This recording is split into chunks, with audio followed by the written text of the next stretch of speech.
Hey, what's up, guys? Welcome back. Kellen here again with Droid Life. So I've got Pixel 3 XL here, Pixel 3 over here, and they're in front of me today because, well, Android Q just dropped. So I've got Android Q Beta 1. This is the first version of Android Q that's publicly available. I've got it up and running on the 3XL. I've still got Pi over here on the 3, so we can do a little bit of comparison.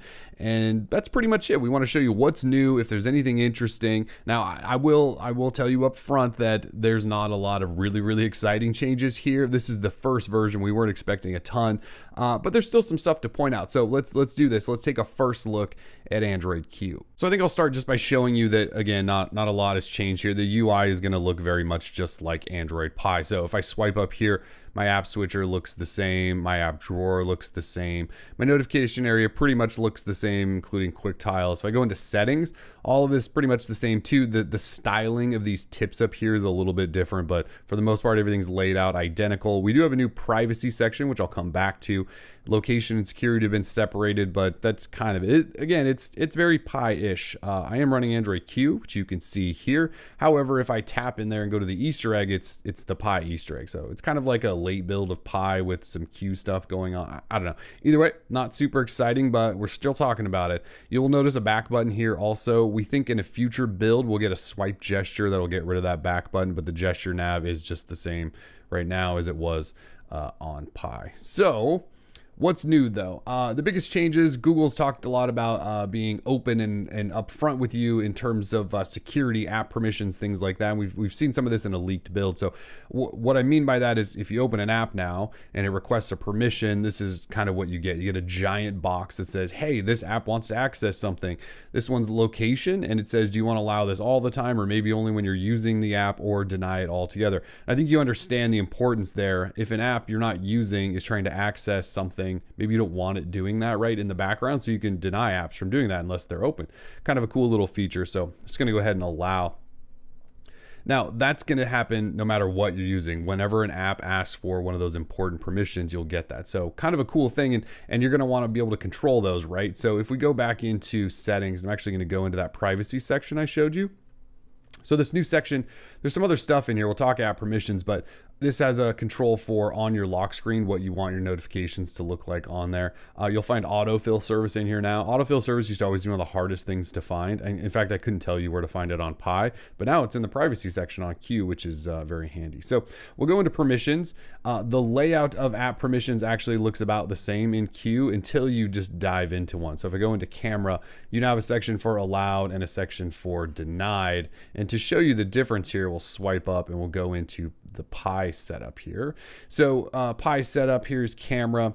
The difference here is pretty obvious. Here you just have toggles for on off, whether you can access permission. That could be confusing to people. So the new version says, look, these ones can access your camera, these ones can't, rather than this toggle. If you want to change one, you just tap on it and go ahead and allow or deny it. So pretty straightforward stuff, but it's just one of those ideas that Google's going with to try to make things look a little more simple.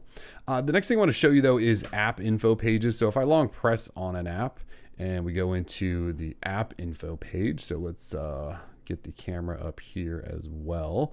So in app info pages, just the layout has changed a little bit. I also enjoy the fact that they added an open button. I can't tell you how many times I've been in an app info page and wanted to open the app right away and wasn't able to. So that's changed. The other layout has changed a little bit, and notifications are actually telling you how many notifications you're getting per week or based on a certain amount of time. Whereas over here, it's not telling me that. But the layout from there doesn't really change much.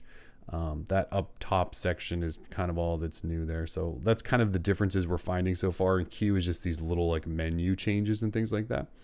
One thing Google is telling us though is that the share menu should be much faster. So if I go like to Droid Life and I go to an article and let's say I want to share that. So if I go ahead and share, it now pops up and it's like ready to roll, and it's supposed to be fast. You'll know what I'm talking about if you've used one of Google's phones in the past where you tried to share something and it just took forever to load that whole thing. Now I don't have a lot of apps installed, so that could be partly why that's fast, but they're telling us this is much faster now. So anyways, look forward to that. In terms of notifications up there, this might just be a minor thing, but one thing I noticed is if you want to dismiss something now, you can't swipe it that way anymore. If I do like a big swipe, you'll see it won't get rid of that. It only gives me my snooze option or no longer show notifications from that. If I want to actually swipe something away, I have to swipe it that way. On the regular Pixel 3 on Pi, I can swipe either way, and I can just do like a little half swipe to get into that menu. But now, yeah, if you do a swipe that way, it won't dismiss it. I don't know if that's a big deal or not, but it's just something I noticed. Some other little changes here. And these are really not big, but these are just subtle UI things we notice. So up top, you can see if I've got the swipe down once on the notification area. Up top, I've got battery percentage and date. Some status bar icons are also showing in queue up there, like Wi-Fi and some of those. And in order to see those on this, you have to look at the next row down. Does that make sense? Again, not a huge change, just sort of something I've noticed. If you do want to talk about some bigger stuff, well, if we go back into settings, one thing I will show you is in display. So display, some things have changed in here. Number one, probably because this is an early Q build, the theme option is gone. So the light or dark or based on wallpaper option, that's just not here anymore. My guess is that Google is actually going to finally do a night mode or full dark mode, and they probably pulled all of that stuff out until it's fully ready, and we'll see it in a later build. So right now that's gone. However, there is a new lock screen section. So rather than ambient display section, you now have a full lock screen section that has your always on toggle and your double tap and lift to wake and all of that stuff, and then some more lock screen controls up here. So kind of separated out. They've just moved them around a little bit. If we back out though, so like, like battery and sound and storage, like none of these have really changed much. Security, this hasn't really changed much either. These are all mostly the same. Your digital well-being section, still the same as it is on older phones. Where we will find some new stuff though is in developer tools. So if you enable developer tools, if you haven't done this, you go into About Phone and tap on the build number a whole bunch of times until it calls you a developer.